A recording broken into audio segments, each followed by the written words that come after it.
As we look forward to the start of training camp in less than a month, we continue our look at what each individual player should work on this upcoming season. What can Caleb Martin, Duncan Robinson, and even Jimmy Butler improve on this year? We'll tell you in today's episode of Locked On Heat. You are Locked On Heat, your daily Miami Heat podcast. Part of the Locked On Podcast Network, your team every day.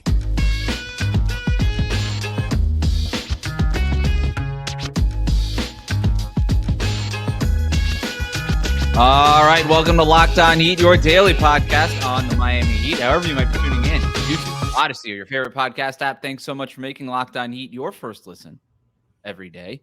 Today's episode is brought to you by Bird Dogs. Go to birddogs.com/LockedOnNBA or enter the promo code LockedOnNBA for a free water bottle with any purchase. You're not going to want to take your Bird Dogs off. I promise you. If you missed our episode earlier this week, we broke down what several Heat players needed to improve, including how Bam and Tyler Herro could become more consistent scorers. We're moving on to the second half of the roster today, identifying one area where that player needs to improve this season. We're going to talk about Jimmy Butler, Caleb Martin, Nikola Jovic, Jamal Cain, Kyle Lowry, Duncan Robinson, and Thomas Bryant. David, let's just jump right in and start with Jimmy Butler. The one thing that Jimmy Butler has to improve is? It's kind of tough because this is like the answer. What do you give to the person that has everything, right? And Jimmy Butler, a top 10 player, very, very good. Obviously, we saw him become almost historically good in the first part of the playoffs. Unfortunately, tapered off a little bit, maybe nursing injury, maybe just kind of, regressing to the mean. At the same time, I think as good as he is, I'm kind of greedy. He shot a 35% from three-point range. He shot a little bit higher than that in the playoffs. I want more. I want Jimmy Butler to be closer to 37%. I know it's not much of a change, but I think it's just enough of a legitimate threat where it wouldn't necessarily be like, oh, that's just Jimmy, playoff Jimmy, etc. I want Jimmy to shoot 37% from three-point range on a minimum of 2.5 attempts per game. So I thought you and I were going the same exact place with this. I also had more, but not more percentage. You had more of a percentage. I had just take more threes. Frankly, okay. I don't really care what the percentage is. Just take them. Just take them. We say that. You know what I mean? Yeah. Fair enough. We say that. Okay. Fair enough. But he made 35% of 103 three-pointers last year. He took 103 threes all of last regular season. He made 35% of them. We all know that gets better in the playoffs historically for him. He's a good free throw shooter. He shot 85% from the line last year, 87% from the year before that. Like, when he shoots it, look, it's kind of a weird set shot. It's not Klay Thompson. It's not picture perfect, but it works. It works for him. And I just want him to take more of them. This is a guy that averages less than 2 3-pointers a game basically for his career. There was only a couple seasons in his career where he really embraced it as a real shot in terms of being part of his bag. And there's no reason why it shouldn't be. And when you're the first best player on the team and the second best player on the team is Bam Adebayo, who is also not a shooter, it's just a little bit harder. And I think back to what we saw with LeBron and D Wade and during the Big Three era. And towards the end of that, they asked Chris Bosh to basically be the floor spacer at the beginning. But 2010, 2011 was kind of a different era than what they ended in 2014. And by the end of it, they needed LeBron to be taking threes. Yep. And you needed at least 2 of them to be taking threes because you just can't play 2 non-shooters in your starting lineup and be an elite offense in today's NBA. You can't. And the Heat have gotten to the doorstep of a championship despite their offense. That is a bug, not a feature. And they need to start turning that into a feature. And I think until we see it from Bam, there's probably people that think Bam is the guy that's more likely to start taking threes, but we've seen it from Jimmy. We've seen it. We've never seen it from Bam on a real level. I think Jimmy's that guy. He doesn't have to be Steph Curry out there shooting 9 of them a game, but give me 2 or 3 of them a game. I'm happy with that. Yeah. I look back to his 16-17 season in Chicago right before he was traded to the Minnesota Timberwolves, shot almost 37% on almost 3.5 attempts, just shy of that, 3.3 attempts per game. And I think that's closer to where I'd like to see him. So I see the percentages there. I see I think there's the possibility of him putting up not just more attempts, but also shooting them at a higher percentage because he has done it. And it's a great point. And look, you mentioned the threat of him and the diversity to the offense if he's willing and capable of taking more threes at a higher rate. But it's also just self-preservation at this point in time. Everybody has questions, like in context of the Dame Lillard trade. It's like, oh, you're going to be paying $100 billion a year to these two players if you acquire Dame Lillard that are going to be at the tail end of their career. Yes, but Jimmy's also playing at a very high level despite his age, and I'd like that to be what we see continuously moving forward. And I think a big part of that would be kind of taking his foot off the gas a little bit in terms of those drives to the basket. That's a good point. I think I just want him to be able to do the opposite of what we saw from Dwayne Wade, who was not able to incorporate that effectively into his repertoire at the tail end of his career. Let's move on to Caleb Martin. The one big thing that Caleb Martin needs to improve. David, you want to go first here? Yeah, it's a tough one because part of the lens through which I view this is what version of Caleb Martin are we going to see? Like the year before last, he was this impactful player off the bench, great value contract, etc. And then we see a player kind of looking for his footing during the regular season of last year because he was coming off the bench, because he was starting, because he was out of position, because he was just trying to figure out how to fit into that rotation one way or the other. And then in the playoffs, emerging like a nuclear baby there, being birthed at the right time to have this incendiary series against the Boston Celtics, and just a really good, consistent performer for most of the playoffs. And now we're also going to see this next phase of him. And I think that's another version of him that we have to consider, is that he's going to be playing for a contract. It's likely not with Miami, and I hate to put that out there, but I think that's just a reality. He's going to be getting his first big payday in the NBA. And how does he balance efficiency with aggression? So that's what I'd like to see from him, is a mix of the two versions that we've seen, or the multiple versions that we've seen from Caleb, while at the same time playing with a sense of urgency, not just to help the team win, but also to make sure that you get that bag, because that is important for players, as it should be. I hear what you're saying. You're usually excited about a player in a contract year because of the production that typically comes along with it. But you're right. Like, what Caleb Martin brings to the table is not the scoring necessarily. Obviously, if he's scoring 26 points like he did in Game 7 of the Eastern Conference Finals, that's great. Fantastic. And obviously, I think he averaged 9.8 points per game, I think, last year, something around there. If you can average more than that, that would obviously be helpful. But you don't want him to kind of be focusing on that and it taking away from all the other little things that he does so well, that he is sort of the reason why he gets on the court in the first place. Like, he's not on the court because of his scoring ability, right? Eric Spoelstra plays him because of his defense, his rebounding. He plays bigger than his size, his versatility, all the kind of stuff that doesn't necessarily show up in the box score. That's really the stuff that Caleb Martin is great at, and ultimately what I think is going to get him paid, right? I think that stuff gets him paid more than, obviously, if he picks up the scoring numbers, that's going to help, but I think more so than just the scoring numbers. So I agree with you there. What I had written down, I just want more consistency from Caleb Martin. I think we get kind of lost in the Eastern Conference Finals performance of his, and think that this was some magical kind of year for him. It was an amazing series, right, for him, and it was a great playoff run in general. And he was playing out of position from half the year, starting at power forward when he shouldn't have been. Okay, all of that stuff is true, but he wasn't exactly the most consistent producer, right? There were 16 games where he had 14 or more points. There was 22 games where he scored less than 6 points. It was very much kind of like eat or starve with Caleb Martin on a night-to-night basis. The Heat went 9-7 in the 16 games where he scored 14 or more points, 10-12 in the 22 games where it's fewer than 6 points.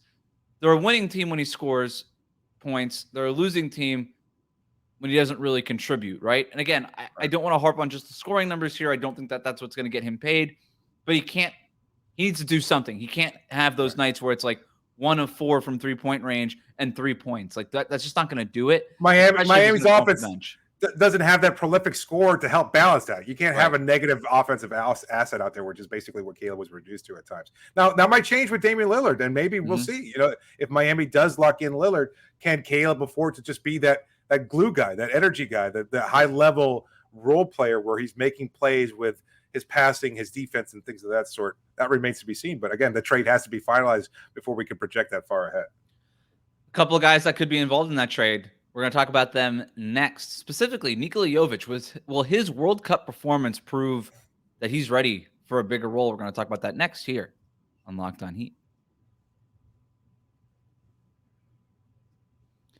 Today's episode of Locked On Heat is brought to you by Bird Dogs. Look, I love my Bird Dogs. They make me look good with their stretch khaki shorts designed to fit slimmer through the thigh and leg, giving me a truly sculpted look. To put it another way, Bird Dog shorts do the same exact thing as Lululemon, but they fit way better. They're way better than regular shorts that are made of stiff, restricting cotton. You don't want that look. I have the Lululemon shorts. I have a bunch of other pairs of shorts. I live in Miami, for God's sakes. I have 2 drawers full of shorts, and every single time it's short season, I reach for those Bird Dogs every single time. They're the only shorts I wear now.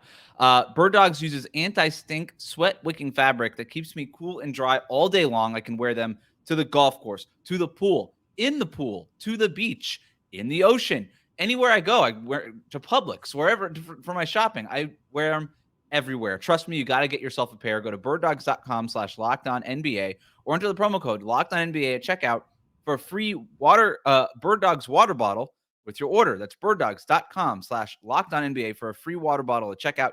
You're not going to want to take your Bird Dogs off. We promise you.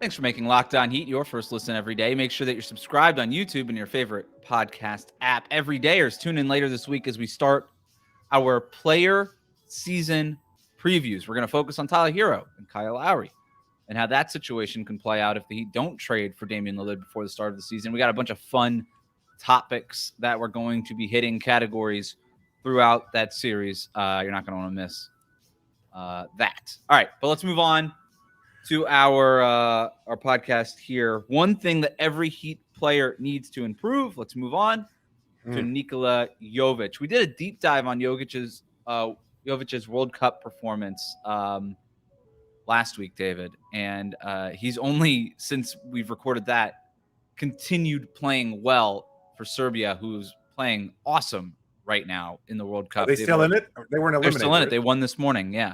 So, okay. And he's a big part of that. Right. And one of the points that I made on that show was he's on a team. This is not like, no offense to South Sudan, who they decimated. They ain't South Sudan, right? Like, this is a team that has a legit NBA player in Bogdan Bogdanovic. They have a lot of really experienced international players on that team, 30-year-olds on that team. And Jovic is playing some of the most minutes on that squad. They are routinely looking to get him the ball. And right now, what he is doing in the World Cup, he's showing off that tantalizing skill set that we've talked about since the Heat drafted him last year, right? The playmaking, the shooting, the nimbleness, the versatility, the running the floor. He's doing all of that stuff, at least offensively. And so let's just talk about it.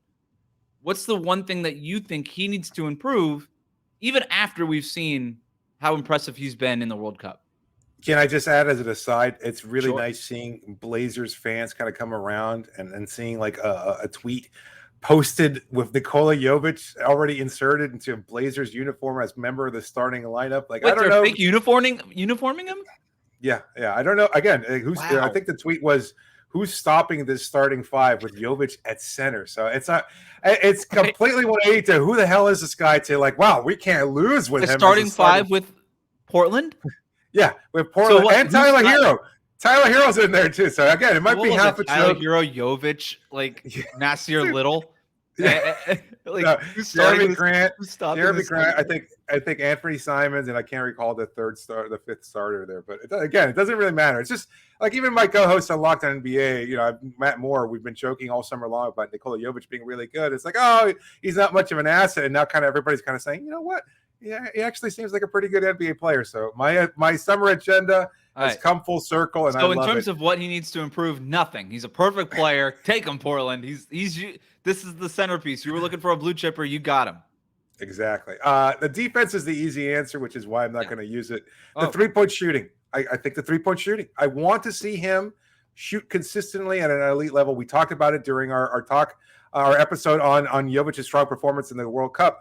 Like the consistency as a catch and shooter, catch and shoot player, a guy who's just, what is it, the 0.5 second rule? Like just don't take the time to think about it. Just shoot on reflex, and to be that kind of confident level player that can be an impactful player at the NBA level, not just when you're playing with your countrymen for something bigger like a national title in the FIBA World Cup. It's a little different. There's an adjustment for European players coming into the NBA and having to play alongside guys with egos like Jimmy Butler, Kyle Lowry, etc. And for Jovic as a 19-year-old, that's a big learning process right there. And we did see those moments of comfort, of just willingness to take that shot at a moment's notice. And I think that's the next step for him, is to just be able to knock those shots down consistently. Again, I think he can be close to, I don't know, let's just say, let's let the bar low, 35, 37% shooter, somewhere around league there. average. Yeah. Yeah. I'm with you on that. Those are all the things that I had written down in my notepad. It was outside shot and defense. They're the obvious ones, but they're the ones. But I think you bring up a really good point in the quick decision making. And I do think a little bit has been made too much of, hey, this is how the Heat want to use Nikola Jovic. And I agree to an extent, but it's not going to be with that usage rating that he has in Serbia. And that's a credit to Jovic that they're looking at him the way that they're looking for him. But the Heat aren't going to be looking for him in that same way. They got Jimmy Butler. They got Bam and Adebayo. Heck, they might even have Damian Lillard, right? And maybe Jovic is a part of the team or not. I don't know. But either way, he's not playing that heavy of a role in the NBA at 20 years old. He's not. So what can he do to make a similar impact while having the ball less? Being asked to do, quite frankly, less. And the thing is, hit your outside shots when you're open, play good defense, and then just make the right play. And that 0.5ing that you were talking about is key. Be quick with your decision-making, be decisive with it, and then do something with the ball. Shoot, cut, or keep it moving, right? And that's what you got to do. And I do think that skill, and when you kind of simplify things to that, those percentages start to trend upwards. Like the shooting percentages, it goes up. When you shoot with confidence and decisiveness, the shot's better. Your shooting percentage overall goes up because if you're cutting and you're driving closeouts with decisiveness, then you're going to get to the basket more efficiently. And all those things are helpful. So it's all those things. It's just kind of putting it all together and figuring out that role in Miami, whatever it might be. And I also say this. I can go to the Heat's perspective too. What can you do to improve for Nikola Jovic, right? Find him a role. And he was injured last year with back problems, and he only played 15 games in the NBA, and that was the reason why. But can you find him a role, whether it's starting, coming off the bench, playing power forward, whatever it is, find him a role and let him play the role and let him learn and grow through that role, because it's not going to be smooth all the way from the beginning. He's going to have a learning curve, right? There's going to be growing pains, and you got to let him work through those. Yeah, I agree. Let's move on. Yeah, let's do Kyle Lowry. Look, I know a lot of Heat fans are probably going to click the stop button or the fast forward button or anything like that because they don't see Lowry as part of this roster. They're kind of done with him. But right now, the deadline just passed for them to kind of stretch and waive his contract or waive and stretch his contract. So at least in the foreseeable future, it seems like Lowry is going to be part of the Heat roster. And as such, why not have a better version of him? And I don't know what version of him we'll see next season, but if there is going to be an area of improvement, even for a player of his standing at this point in his career, I'd like to see him lean into the mid-range shot even more effectively than he did last year. He was a really good mid-range shooter, despite what some Heat fans might think, and I want him to embrace that because the three-point shot, I don't think is going to be consistently there for him, although he hit some big shots in the playoffs, and once he started coming off the bench in a much clearer role, the drives to the basket, virtually non-existent. As much as some people might say, well, you're going to be clogging that area there with Bam and Jimmy, et cetera. Well, I mean, I think we're going to see staggered lineups where Lowry probably isn't going to be playing alongside either of those two players, especially if the Lillard trade is finalized. And that being the case, I think leaning into that mid-range shot even more so is probably an area where he can really be impactful in terms of next season. I like how specific you were with that. I just had to take more shots. He took 8.8 field goal attempts last year. It's the lowest since he became a full-time starter in 2009. And that's not just because his minutes were down. That's per 36 minutes too. All of the numbers across he didn't shoot last year, David. He didn't shoot. Yeah. And when you're in the starting lineup with Jimmy and Bam and Duncan Robinson and Max Strus and Gabe Vincent, guys with green lights, I get it. You want to set the table for them. You want to get them their shots. You're unselfish, and that's why they brought you there. And you want to play good defense. But here's what happened. Since Kyle Lowry's joined the Miami Heat, he's no longer the same player defensively. I would argue he's probably a negative defensively because of his size and lack of athleticism at this point. Yeah. And the shot has the 3-point shot has kind of gone away. So he's not really a catch and shoot 3-point shooter either. And the biggest thing that's happened, I don't think he's a starter anymore. I think he's coming off the bench next year if he's playing for the Miami Heat. And so if that's the case, if you're no longer playing as a starter with Jimmy and Bam, then I don't want you feeding the backups. I don't want you looking to get Thomas Bryant 12 shots a game. I don't want you know what I mean? Like, you shouldn't be trying to feed Duncan Robinson and Caleb Martin the way that you would try to feed Jimmy Butler and Bam Adebayo, right? You want to get them shots, but you don't want to feed them to that level. They're not the star players. If he's coming off the bench as Miami's maybe kind of 6-man backup point guard kind of guy, lead ball handler off the bench, he should be taking those shots. And maybe it's there, to your point, maybe there's more in the mid-range, and there's those opportunities and some second unit pick and roll stuff with Thomas Bryant or Orlando Robinson, something we'll touch on in the next segment. But I just want him taking more shots, man. I just want you to, you got to do it. You got to do it because you can't be as unselfish as you were last year, because you ended up being a non-factor and you lost your starting job because of it. Yeah. 64% of his shots last year were from 3-point range. Like, that's the bulk of his shooting opportunities. Because again, there's the explosiveness is gone. And of course the mid-range, not necessarily the most efficient shot, et cetera. But if that's all that's available to you, you know what? It's still a valuable weapon and a part of your arsenal. So lean into it as far as I'm concerned. What does Thomas Bryant need to do to earn the backup center job behind Bam Adebayo? We're going to talk about that next year on Locked On Heat.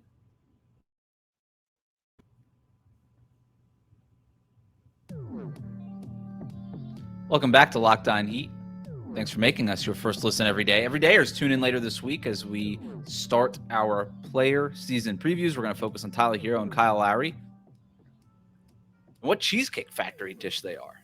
Oh, well, you teased it. I can't believe it. Oh, unbelievable. You know, you can't go wrong with the Cheesecake Factory, of course. But I gave it away. I gave it away, but I wasn't gonna. But how do you not get excited? How do you not tune in for that? Now you're like, I don't even really know what that segment is. I got to tune in to find out. I am psyched about it. Like, you know, we were talking about this in the you know, this is a peek behind the curtain. We've been doing this for years, obviously, even before you went and joined Locked On Warriors. And, you know, we did, you know, we compared them to characters in movies. We've different, I think, characters in TV shows.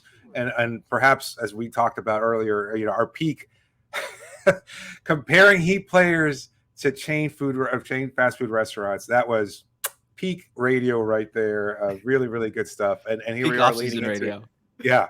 Well, you don't need to provide that caveat, but, you know, the Cheesecake Factory, I wonder still where it ranks in terms of like NBA player number one. Still? Yeah. Well, I shouldn't say NBA player.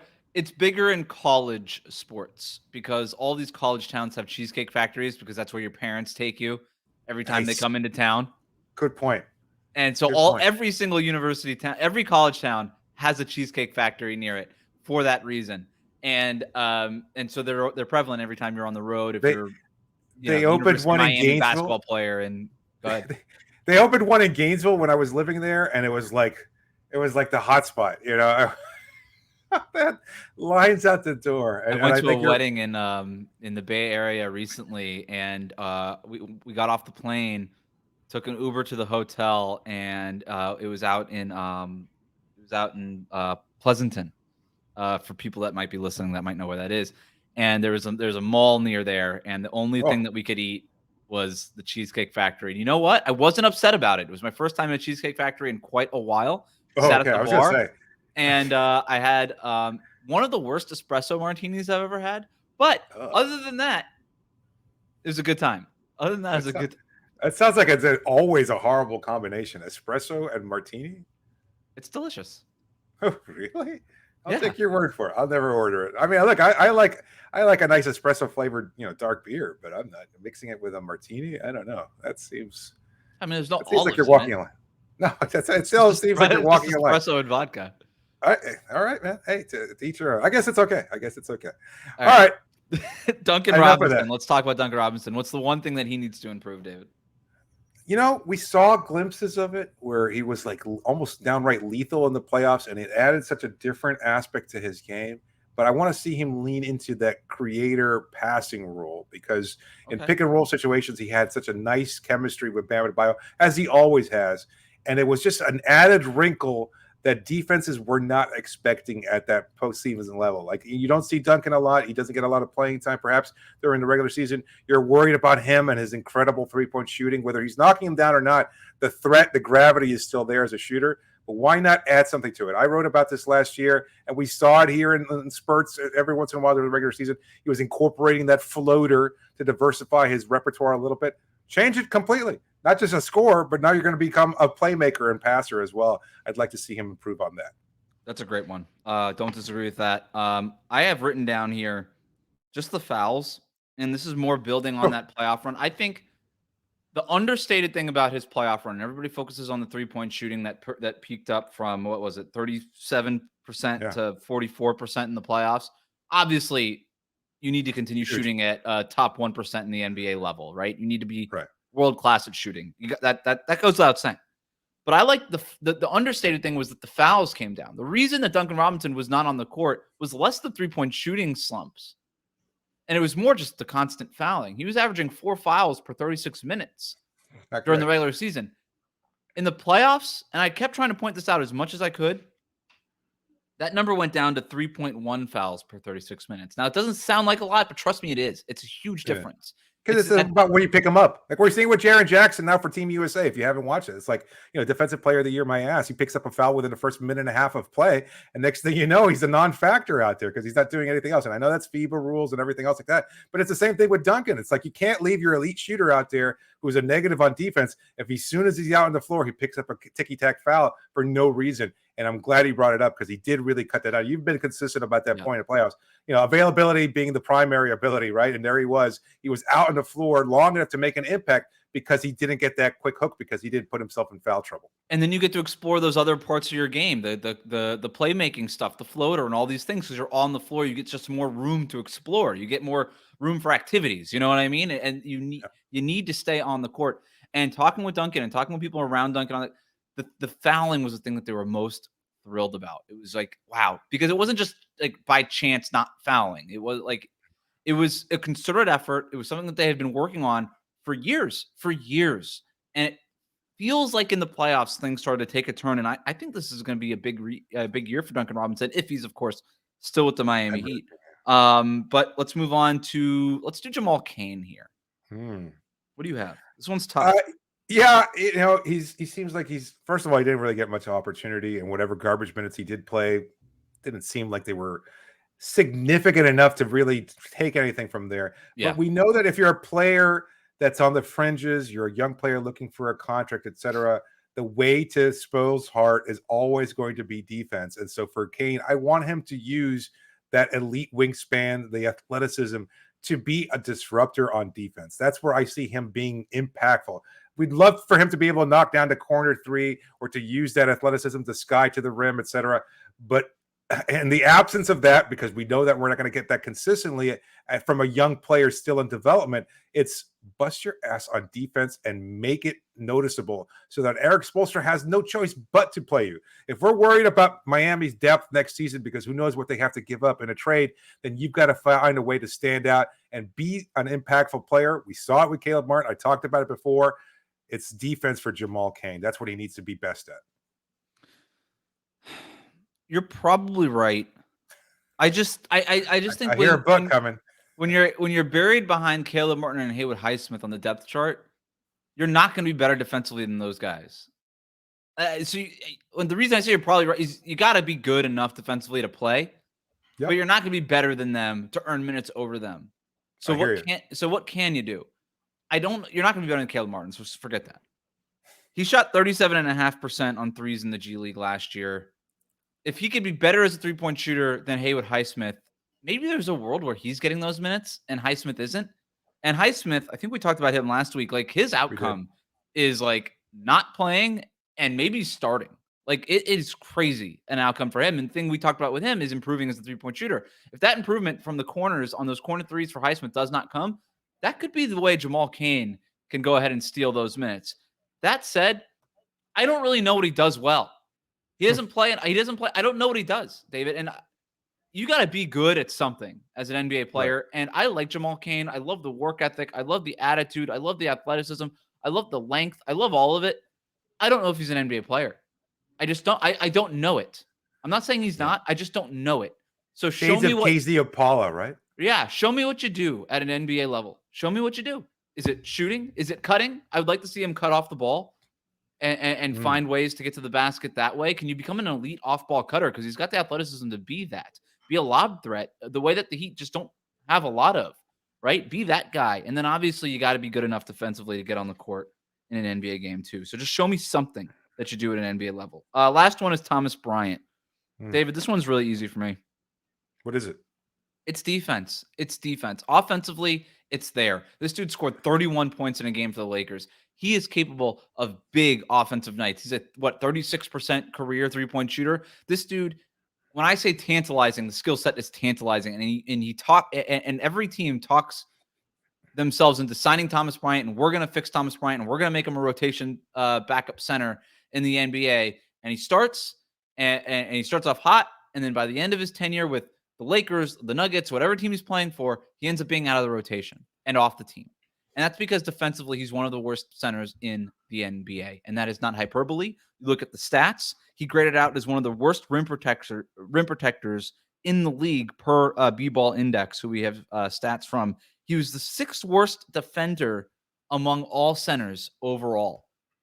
He's like down there with James Wiseman, who I'm not sure is an NBA player.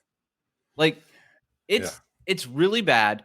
And you talk to people that knew him with the Lakers or Denver, and they just say, look, we love him. He means well. But defensively, there's just a lot of hill to climb there. And that's the job that the Heat have.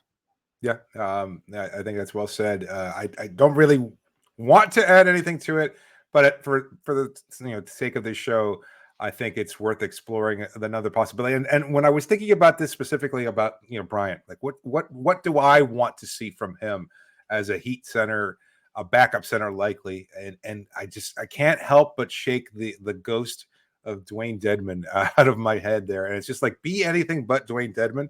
And that's not necessarily an improvement that Bryant can work on, but if there's one thing that I think Heat fans grew increasingly tired of from Dedmon was seeing him when Miami first added him before the Orlando bubble, and then watching him kind of just slip as he continued to age and become less of a player, like not rebounding, not going after rebounds, not being an active guy who could even get that putback on offense, etc. That's what I'd like to see from Bryant, because we saw that so often. Miami's missing that, and they missed it in the playoffs when they were clearly outsized. And I think they just to get a big body out there that can make an impact on boards, to create secondary offensive opportunities for Bam, etc. I think that's what Miami needs the most. So yeah, you're absolutely right. The defense, he can't be a sieve out there, and I think that's probably what's likely to happen unless he's fully healthy and committed, and Miami can work a miracle yet again. And the specific issues there defensively: slow-footed, slow to react. Yeah. It's slow. Yeah. It's just being and the injury didn't help. Athletic enough, and the injuries have not helped, but he's athletic enough to make up for that, because he shows you as a roller and as a rebounder that there's some juice there. Like, there is something there, man. Like, just defensively applying it. That's what he's got to figure out. And look, I think that the Miami Heat, it's going to be the best defensive coaching staff he's ever been a part of. And that he's going to be better. I believe that in Miami. But can he be good enough? Because it's, again, one of the worst players in the league defensively. You were unplayable, literally unplayable, despite all of the good stuff offensively. That's a lot of work to do to get to even below average. And if he was a below average defender, he would be on the court regularly because of what he could provide you offensively and from a rebounding perspective. Yeah, I was just looking at the numbers right now. Less than 90 games played over the last 3 seasons. The injuries have just robbed whatever potential he had. There were moments, I remember, he like burned Miami when he was with the Wizards years ago, and that seems like an eternity ago, but that was the kind of player that they were expecting to get, that they were going to develop him, and he was quite defined and everything else like that, and it never worked out. They would have been happy with the kind of offensive development they were getting from him, despite whatever defensive limitations he had. But unfortunately, now it's just he's not any of that. So I think you're right, though. I think there's reason for optimism. I know we'll talk about that when we do have our season preview of Bryant, but I think there's potential for him to be an impactful player here in Miami. Well, that'll do it for us today. Thanks for making Locked On Heat your first listen every day. Every dayers, tune in later this week as we start our player season previews. We're going to focus on Tyler Herro and Kyle Lowry and how that situation can play out if the Heat don't trade for Damian Lillard before the start of the season. So hit that subscribe button on YouTube. Follow us on your favorite podcast app.